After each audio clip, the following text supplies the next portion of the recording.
नमस्कार। जन टीवी के उत्तराखंड के इस खास बुलेटिन में एक बार फिर से आप सभी का बहुत स्वागत है। मैं हूं आपके साथ प्रियंका तिवारी। खबरों को विस्तार से जानेंगे, लेकिन उससे पहले एक नजर हेडलाइंस पर। जल जीवन मिशन को लेकर सीएम धामी की अहम बैठक, योजनाओं की प्रगति की समीक्षा, हर घर नल से जल पहुंचाने की कवायद तेज।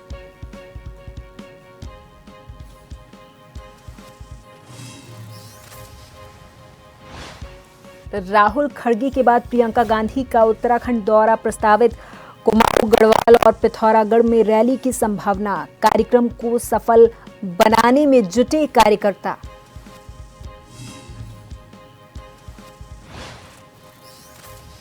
उत्तराखंड के युवाओं के लिए बड़ी पहल, मिलेगा निशुल्क कोचिंग का लाभ, यूपीएससी पीसीएस समेत कई प्रतियोगी परीक्षाओं की तैयारी कराएगी सरकार। मदरसों और स्कूलों से जुड़े नए नियमों को चुनौती, हाईकोर्ट ने सरकार से मांगा जवाब, याचिकाकर्ताओं ने जून 2026 के संशोधनों पर उठाए सवाल, 1 सितंबर को अगली सुनवाई।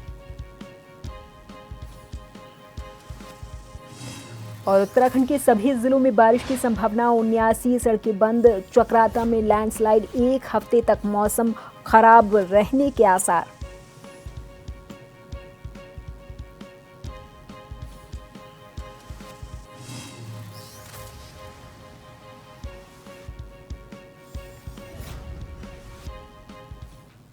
उत्तराखंड के मुख्यमंत्री पुष्कर सिंह धामी ने बुधवार को सचिवालय में जल जीवन मिशन की प्रगति की समीक्षा की है।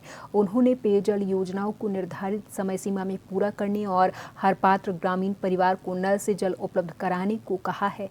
ग्रामीणों के लिए मुख्यमंत्री ने कहा कि मिशन की सफलता सिर्फ कनेक्शन देने से नहीं, बल्कि नियमित, पर्याप्त और गुणवत्तापूर्ण पेयजल उपलब्ध कराने से तय होगी। उन्होंने पूर्ण योजनाओं का स्थलीय सत्यापन, नियमित संचालन और रखरखाव सुनिश्चित करने के साथ ही पर्वतीय क्षेत्रों में जल स्रोतों के संरक्षण, वर्षा जल संचयन और पुनर्भरण पर जोर दिया है।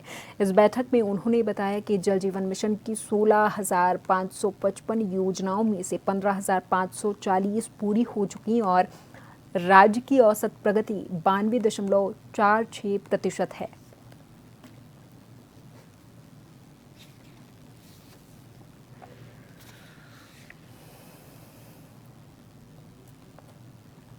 वहीं मुख्यमंत्री पुष्कर सिंह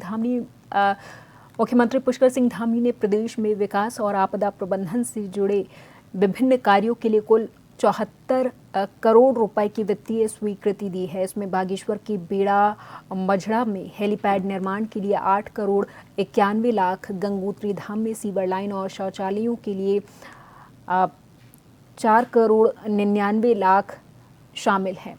आपदा से क्षतिग्रस्त विद्यालयों की मरम्मत के लिए 30 करोड़ रुपए मंजूर किए गए। वहीं खटीमा के 7 गांवों और भारत नेपाल सीमा क्षेत्र में बाढ़ सुरक्षा के लिए 8 करोड़ 63 लाख और चमोली में क्षतिग्रस्त रास्तों से मलबा हटाने के लिए 3 करोड़ 18 लाख रुपए स्वीकृत हुए हैं।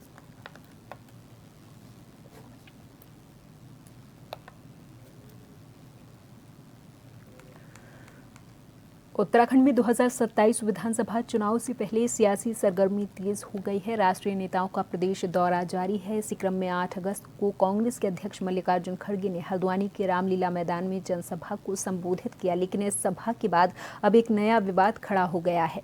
दरअसल 11 अगस्त को कुछ हिंदू संगठन के कार्यकर्ताओं ने कांग्रेस की जनसभा वाले मंच का कथित तौर पर शुद्धिकरण किया।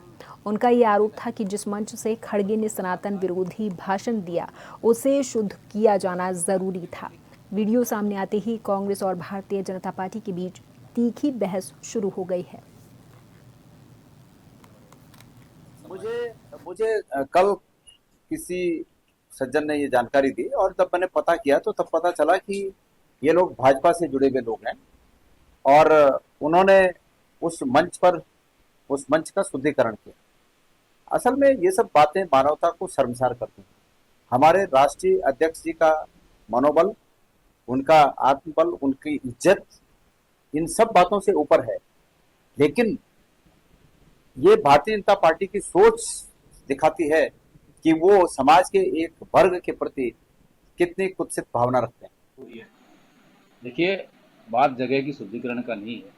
बात यह है कि मल्लिकार्जुन खड़गे जी ने जिस प्रकार से अपने बयान में तमाम उनके अगर पुराने बयान को देखेंगे तो किस प्रकार से उन्होंने देश के देशवासियों के जो हित हैं उन पर अपना एक कुठाराघात करने का प्रयास किया है। तो वो केवल सांकेतिक रूप में हमें यही कहना है कि वो पहले स्वयं जो है अपने विचारों को देखें, अपने पुराने बयानों को देखें कि किस प्रकार से उन्होंने देश की जनता को अपमान।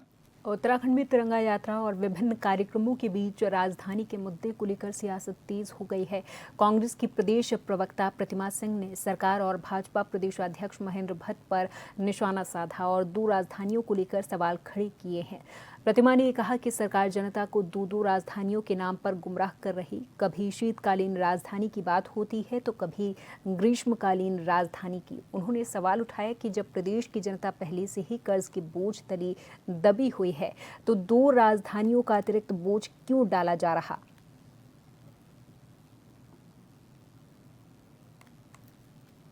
जनता को गुमराह करके रखा हुआ है इस प्रदेश की दो राजधानियों का बोझ दे करके।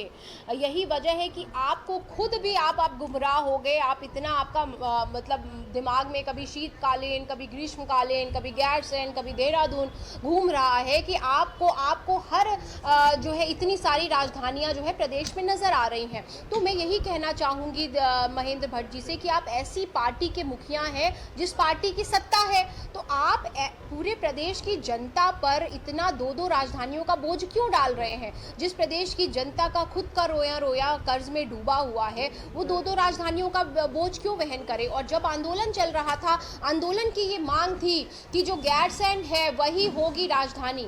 तो जब गैरसैंण राजधानी की बात हुई थी तो आज आप दो राजधानियों को लेकर के जनता को गुमराह क्यों कर रहे हैं। देहरादून में आपदा प्रबंधन व्यवस्था को और अधिक ठीक करने के लिए जिला प्रशासन ने महत्वपूर्ण पहल की है। अतिवृष्टि और अन्य आपातकालीन परिस्थितियों से निपटने के लिए संवेदनशील आपदा क्षेत्रों और प्रमुख पर्यटन स्थलों पर हाई डेफिनिशन PTZ कैमरे लगाए जा रहे। जिला प्रशासन की ओर से सहस्त्रधारा, कार्लीगाड़ और गुच्चू पानी समेत प्रमुख संवेदनशील इलाकों में इन कैमरों के माध्यम से 24 घंटे रियल टाइम निगरानी की जा रही। इन कैमरों का एक्सेस जिला आपदा परिचालन केंद्र यानी कि आपदा कंट्रोल रूम में उपलब्ध है, जहां से संबंधित क्षेत्रों पर लगातार नजर रखी जा रही। वहीं मालदेवता में भी PTZ कैमरे लगाने का काम जारी है। इस संबंध में PTZ कैमराज को कंट्रोल रूम में जो उसका डायरेक्ट एक्सेस के लिए हम लोगों ने डायरेक्शंस दिए थे। इनिशियली कार्लीगाड़ पे कैमराज इंस्टॉल हुए थे जो कि लास्ट ईयर का डिज़ास्टर प्रोन एरिया था। इसके अतिरिक्त जो टूरिस्ट जहाँ ज़्यादा एक्टिविटीज़ जहाँ पे ज़्यादा हैं उन एरियाज़ में लगाए जाने के लिए भी कहा गया था। तो इसमें 2-3 जगह पे लगाया जा चुका है और मालदेवता लगाया जाना बाकी है। सहस्त्रधारा और गुच्चू पानी में भी हो चुका है। 10 अगस्त को ज्योतिर्मठ मलारी मोटर रास्ते पर तमकनाली में अचानक से जल प्रवाह बढ़ने से 123 BRTF सुराई थोटा की ओर से निर्मित बेली ब्रिज बह गया था। हादसे में BRO का एक कार्मिक और एक कैंपर वाहन बहने की सूचना मिली थी। मुख्यमंत्री धामी के निर्देश पर संबंधित विभागों ने युद्ध स्तर पर काम किया और 24 घंटे के अंदर ज्योतिर्मठ मलारी राष्ट्रीय राजमार्ग को यातायात के लिए सुचारू किया है और लापता व्यक्ति की तलाश में NDRF, SDRF, पुलिस प्रशासन, ITBP और सेना का संयुक्त सर्च ऑपरेशन लगातार जारी है।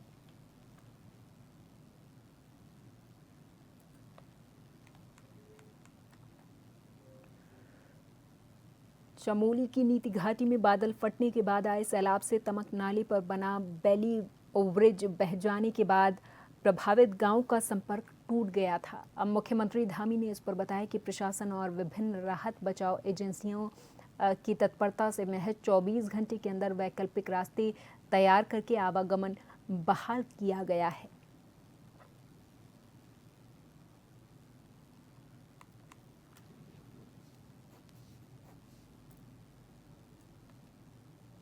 ये तमक जो सीमांत क्षेत्र है हमारा, भारत का सीमांत क्षेत्र है वो, और उस क्षेत्र में परसों जो है बहुत तेज़ी से जो है ऊपर से बादल फटने के कारण से जो सैलाब आया था, उस सैलाब से वहाँ पर बना हुआ बेली ब्रिज क्षतिग्रस्त हो गया, बह गया था वो।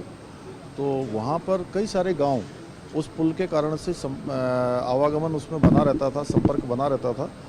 लेकिन वो संपर्क बेली ब्रिज जाने से टूट गया, इसलिए हमारी तात्कालिक आवश्यकता थी उस क्षेत्र के लोगों की, कई गांवों के लोगों की, कि वो आवागमन वहाँ पर फिर से सुचारू रूप से चालू हो।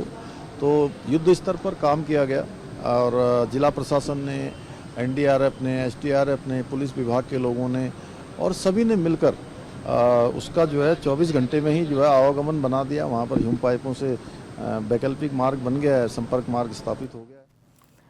चमोली में आयोजित भव्य तिरंगा यात्रा में थराली विधानसभा क्षेत्र के विधायक भोपाल राम टमटा ने सहभागिता की। इस दौरान उन्होंने ये कहा है कि हर घर तिरंगा अभियान के अंतर्गत आयोजित इस तिरंगा यात्रा का उद्देश्य राष्ट्रभक्ति, राष्ट्रीय एकता और देश के प्रति गौरव की भावना को और अधिक सशक्त करना है। इस मौके पर विकास खंड देवाल के सभी ग्राम प्रधान, क्षेत्र पंचायत मेंबर और जनप्रतिनिधियों ने उत्साह के साथ सहभागिता की और तिरंगे के प्रति अपना सम्मान और राष्ट्र के प्रति अपनी प्रतिबद्धता जताई है। युवाओं को गुणवत्तापूर्ण शिक्षा और बेहतर भविष्य का मार्गदर्शन देने के उद्देश्य से प्रदेश सरकार एक नई पहल शुरू करने जा रही। मुख्यमंत्री धामी के मुताबिक इस योजना के तहत यूपीएससी, पीसीएस, रक्षा सेवाओं, बैंकिंग, रेलवे और एसएससी के साथ ही अन्य प्रतिस्पर्धी परीक्षाओं के लिए निःशुल्क तैयारी करवाई जाएगी। इसके अलावा CAT, MAT, GATE, UGC NET और सीएसआईआर नेट जैसी उच्च स्तरीय प्रवेश पात्रता परीक्षाओं के लिए भी कोचिंग की व्यवस्था की जाएगी।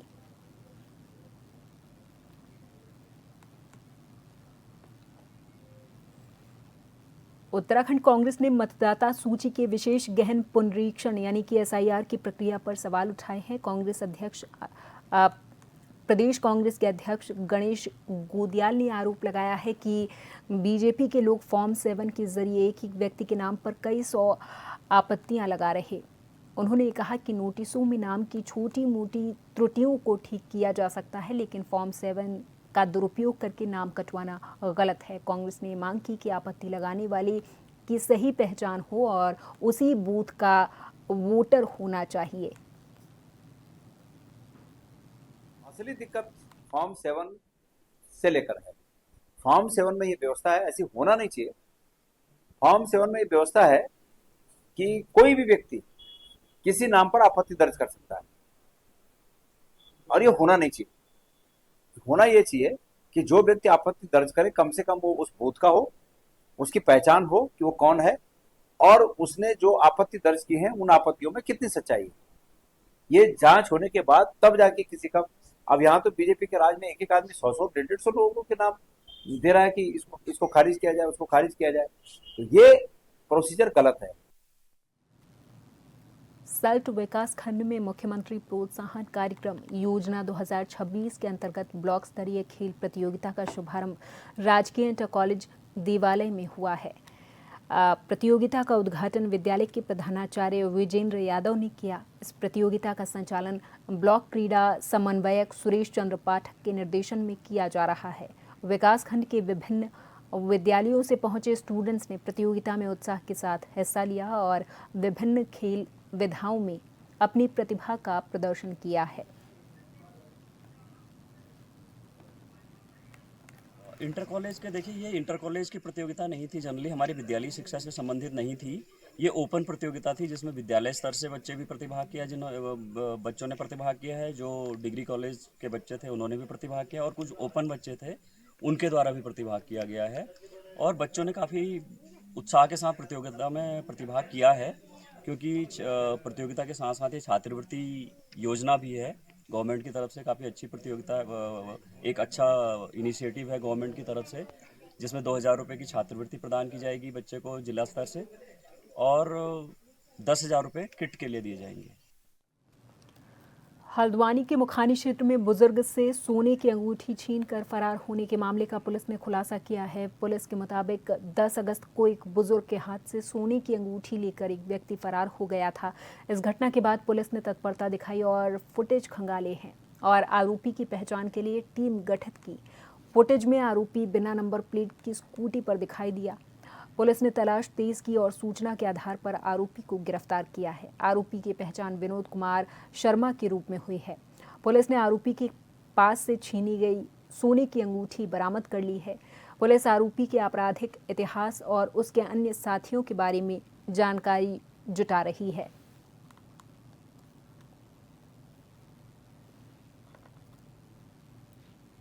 क्षेत्र अंतर्गत एक बुजुर्ग व्यक्ति के द्वारा तहरीर दी गई, जिसमें उन्होंने बताया कि एक व्यक्ति के द्वारा उनकी 6 से 7 ग्राम की अंगूठी जो है वो छीन ली गई है।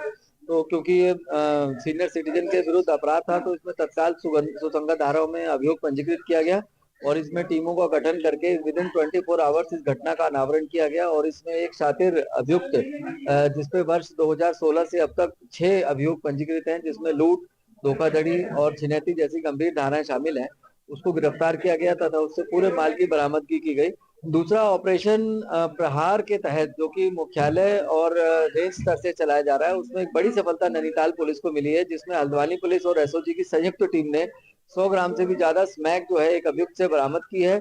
वो अभियुक्त जो है मुख्यतः मुखानी का रहने वाला है और इसके बैकवर्ड और फॉरवर्ड लिंकेजेस हम लोग स्मैक के इसमें ट्रेस कर रहे हैं और साथ में हम ये भी एग्जामिन कर रहे हैं कि इसका आगे इसको कहाँ कंज्यूम कराने का, कहाँ बेचने का इसका इरादा था। तो उसके आधार पे हम लोग इसमें आगे की इन्वेस्टिगेशन कर रहे हैं। रामनगर में नगरपालिका के सभी सभासदों नगर क्षेत्र में अवैध नशे के कारोबार और बढ़ती गुंडागर्दी को लेकर पुलिस के खिलाफ मोर्चा खोलते हुए कोतवाली पहुंचे। कोतवाल सुशील कुमार का घेराव किया है। सभासदों का ये आरोप है कि रामनगर में लगातार नशे के अवैध कारोबार ने अपने पैर पसार लिए हैं। वहीं युवा पीढ़ी इस नशे की चपेट में है। अराजक तत्वों की गुंडागर्दी अब खुलेआम सड़कों पर देखी जा रही है। अराजक तत्व आए दिन सड़कों पर खुलेआम फायरिंग करके दहशत का माहौल पैदा कर रहे हैं, जिस कारण लोग घरों में कैद होने को मजबूर हैं। सभासदों ने पुलिस से तत्काल इस पर रोक लगाने की मांग की है। मांग पूरी न होने पर उन्होंने उग्र आंदोलन करने की चेतावनी दी है।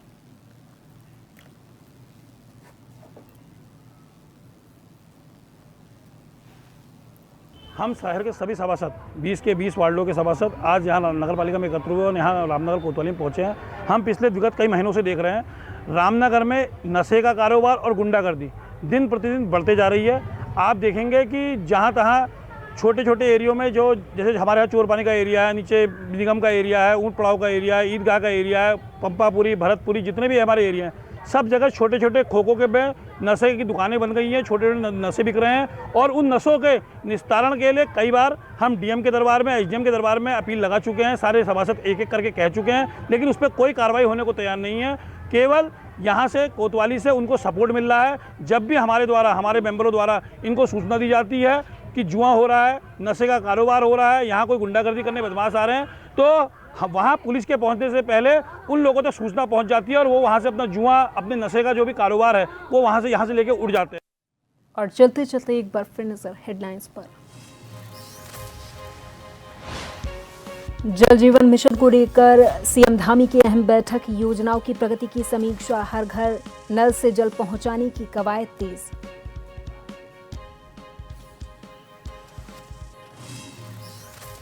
राहुल और खड़गे के बाद प्रियंका गांधी का उत्तराखंड दौरा प्रस्तावित। कुमाऊं गढ़वाल और पिथौरागढ़ में रैली की संभावना। कार्यक्रम को लेकर कार्यकर्ताओं में उत्साह।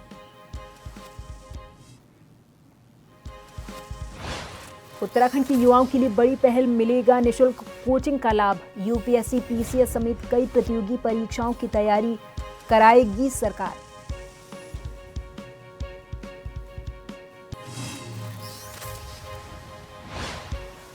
मदरसों और स्कूलों से जुड़े नए नियमों को चुनौती। हाईकोर्ट ने सरकार से मांगा जवाब। याचिकाकर्ताओं ने जून 2026 के संशोधनों पर उठाए सवाल। 1 सितंबर को अगली सुनवाई। और उत्तराखंड के सभी जिलों में बारिश की संभावना। 79 सड़कें बंद। चक्राता में लैंडस्लाइड। 1 हफ्ते तक मौसम खराब रहने के आसार।